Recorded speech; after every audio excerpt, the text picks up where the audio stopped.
Brace Lord. எல்லாருக்கும் சோத்திரம். பிரியமானவர்களே, இந்த ஜீசஸ் 8 to call யூடியூப் வழியாக பார்க்கிறேன் என் சகோதர சகோதரிகளுக்காக கர்த்தரை சோத்திரிக்கிறேன். இந்நாளிலே லூக்கா 12ஆம் அதிகாரத்தில் ஒரு வசனம் என்ன இன்றைக்கு நம்ம பார்க்க போகிறோம் என்றால், பயப்படாதே பயப்படாதே. அந்த பயப்படாதே என்று சொல்லுகிற சனம் யார் அப்படின்னு பார்த்தா, பெரிய சாம்பவானோ இல்லை வளர்ந்தவர்களோ இல்லை அதிகாரத்தில் உள்ளவர்களோ இல்லை, சிறு மந்தையாக இருக்கிறவர்களை பார்த்து சொல்லுகிறார். அதை குறித்து தான் நம்ம பார்க்குறோம். 12ஆம் அதிகாரத்தில் லூக்கா 12ஆம் அதிகாரத்தில் பார்க்க போகிறோம். பயப்படாதே சிறுமந்தையே, உங்களுக்கு ராஜ்யத்து கொடுக்க, ராஜ்யம் என்றால் பாருங்கள், ராஜ்யத்து கொடுக்க உங்கள் பிதா பிரியமாக இருக்கிறார். ஏன் இந்த வார்த்தை சொல்லப்பட்டுச்சு?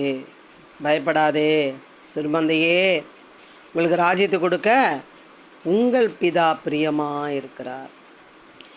ஏன் பயம்? எதுக்கு பயம்? எதனால் அவர் சொல்கிறாரு அப்படின்னு பார்த்தீங்கன்னா, அவர்கள் எல்லாம் ராஜ்யத்தை தேடாமல் இந்த உலக ராஜ்யத்தை தேடுகிறதுனாலே அவர் சொல்லுகிறாரு, பயப்படாதே, இதெல்லாம் கிடைக்குமோ கிடைக்காதோன்னு நினச்சி கவலைப்படாத, கண்டிப்பாக அவனுக்கு கிடைக்கும். இந்த ராஜ்யத்தை கொடுக்க நான் பிரியமாக இருக்கிறாராம். அதுக்கு என்ன பண்ணணும் அப்படி சொல்கிற பார்த்தீங்கன்னா, தேவனுடைய ராஜ்யத்தை தேடுங்கள். முதல்ல என்ன பண்ணணும்? அவருடைய ராஜ்யத்தை தேடும். அப்பொழுது இவைகள் எல்லாம் உங்களுக்கு கூட கொடுக்கப்படும். இந்த வார்த்தை நிறைய மூலிகைக்காரங்க சொல்லுகிறதை நம்ம நிறைய சொல்கிறத நிறைய பேர் பார்த்துருக்கோம். முதலாவது என்ன பண்ணணும்? தேவனுடைய ராஜ்யத்தை தேடுங்கள், அப்பொழுது இவைகள் எல்லாம் உங்களுக்கு கூட கொடுக்கப்படும். நம்ம பயப்படுறோம்ல, இது கிடைக்குமோ கிடைக்காதோ, இது நடக்குமோ நடக்காதோ, இது செய்ய முடியுமோ செய்ய முடியாதோ, இப்படி நிறைய ஏகப்பட்ட பயங்கள் நம்ம பார்க்கலாம். ஒரு சில பயங்களை நம்ம குறித்து பார்க்கலாம்.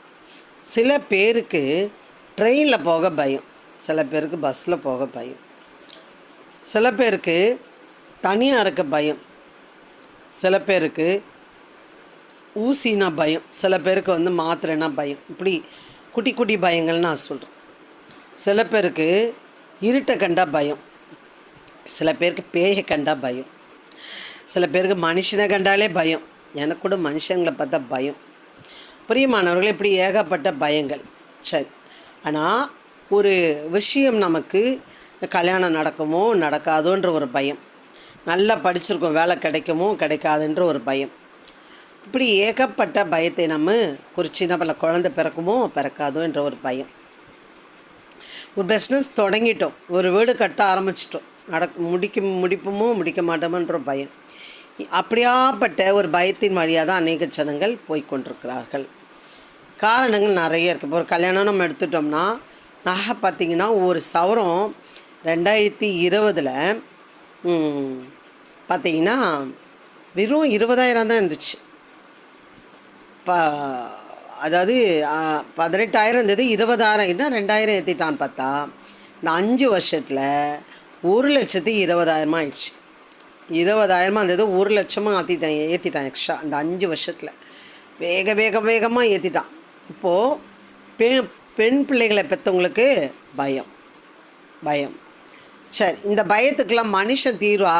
இல்லை, மனுஷன் தீர்வு கண்டிப்பாக கிடையவே கிடையாது.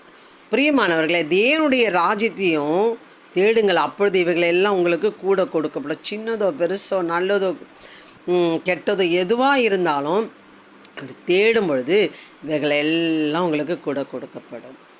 பிரியமானவர்களே, நான் ஒரு ஃபேமிலியை குறித்து நான் சொல்லுவேன்னா, 3 பொண்ணு ஒரு பையன். அவங்களுக்கு பயம். 4 பசங்க. எப்படியோ கடனை வாங்கி படிக்க வச்சு கொஞ்சம் கொஞ்சமாக படிச்சிருக்குங்க பிள்ளைங்க. ஆனால் நோய் எப்படி பிள்ளைங்களை கல்யாணம் பண்ண போகிறேன், எப்படி செய்ய போகிறேன்? அப்போ நான் அவங்களுக்கு ஒரு தேவனுடைய ராஜ்யத்தை கொடுத்து சொல்லிவிட்டு நான் அப்பப்போ ப்ரேயர் பண்ணுவேன். நீங்கள் ப்ரேயர் பண்ணுங்கள், பாஸ்டிங் போட்டு ஜெபம் பண்ணுங்க அப்படின்னு சொல்லி, அந்த பொண்ணுக்கு செவ்வாய்க்கிழமைனா நீ என்ன பண்ணணும்? பாஸ்டிங் போட்டு ஜெபம் பண்ணணும். அப்போது உனக்கு நல்ல கணவர் என்ன பண்ணுவார்? தருவார் அப்படின்னு சொல்லி, அந்த செவ்வாய்க்கிழமைனா பாஸ்டிங் போட்டு என்ன பண்ணும்? ஜெபம் பண்ணும். அவள் கேட்டிருக்கா, கிறிஸ்மஸ்க்கு முன்னாடி எனக்கு நல்ல வரனை நீங்கள் கொடுத்தீங்கன்னா, நீங்கள் தான் கொடுத்தீங்க, நான் என்ன பண்ணுவேன், நம்பிடுவேன் அப்படின்னு சொல்லி கேட்டிருக்கான். அந்த பொண்ணுக்கு கிறிஸ்மஸ் அன்னைக்கு தான் கல்யாணமே ஆச்சு. பிரியமானவர்களே, அவர் பெரியவர். ஃபாஸ்டிங் போட்டு ஜெபம் பண்ணா. அந்த போன மாமியார் வீடு எப்படின்னா, ஃபஸ்ட்டு மருமகன் 100 பவுன் போட்டு கல்யாணம் பண்ணியிருக்காங்கன்னா, அப்போ அந்த வீடு எவ்வளோ பெரிய வீடாக இருக்கும், எவ்வளோ பெரிய வளர்ந்த குடும்பமாக இருக்கும், எவ்வளோ பெரிய கெப்பாசிட்டியில் இருக்காங்கன்னு பார்த்துக்கோங்க. அந்த குடும்பத்தில் இந்த மகன் 5 பவுன் கூட கிடையாது.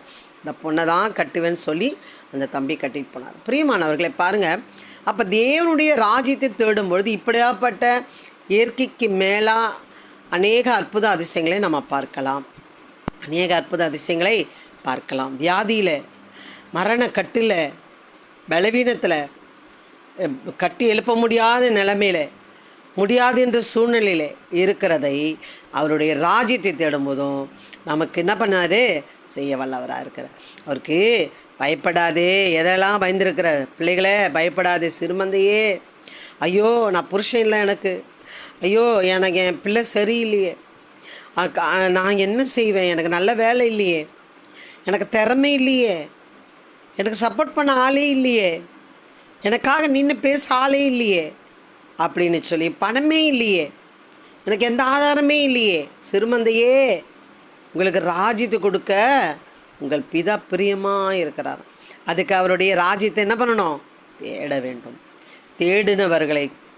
தேடினவர்கள் பெற்றுக்கொண்டார்கள். பிரியமானவர்கள், அதில் நானும் ஒரு ஆள் தேடினேன். எனக்கு இன்றைக்கு ஆண்டவர் என்னை ஆசீர்வதித்து வைத்திருக்கார்.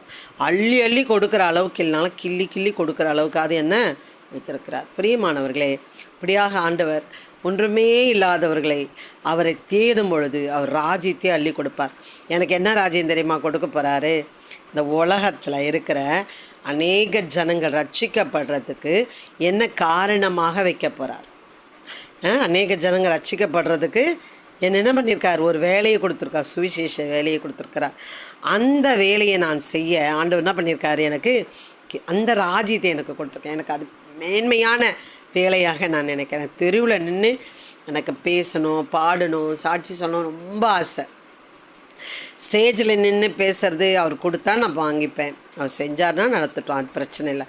ஆனால் எனக்கு ரோட்டில் நின்று ஆண்டவரை பற்றி சொல்லணுன்னா ரொம்ப பிடிக்கும், எனக்கு பாடணுன்னா ரொம்ப பிடிக்கும். பிரியமானவர்களே, அப்போ அவருடைய ராஜ்யத்தை தேடும்போது கண்டிப்பாக சிறுமந்தையாக இருக்கிற நம்மளை அற்பமாக நினைக்கிற அநேக ஜனங்கள் கண்களுக்கு முன்னாடி நம்மளை கர்த்தர் உயர்த்த வல்லவராக இருக்கிறார். அதனாலே இதை பார்த்து கொண்டு இருக்கிற சகோதர சகோதரியே, எனக்கு யாருமே இல்லை, நான் திக்கச்சு இருக்கேன், நான் சிறுமைப்பட்டிருக்கேன், நான் சிறுமந்தையாக இருக்கேன், பெரிய கூட்டம் இருக்காங்க, அவங்க எனக்கு விரோதமாக எழுப்பி நிற்கிறாங்க, அவங்களோட என்னால் ஃபைட் பண்ண முடியல, எதிர்த்து நிற்க முடியல.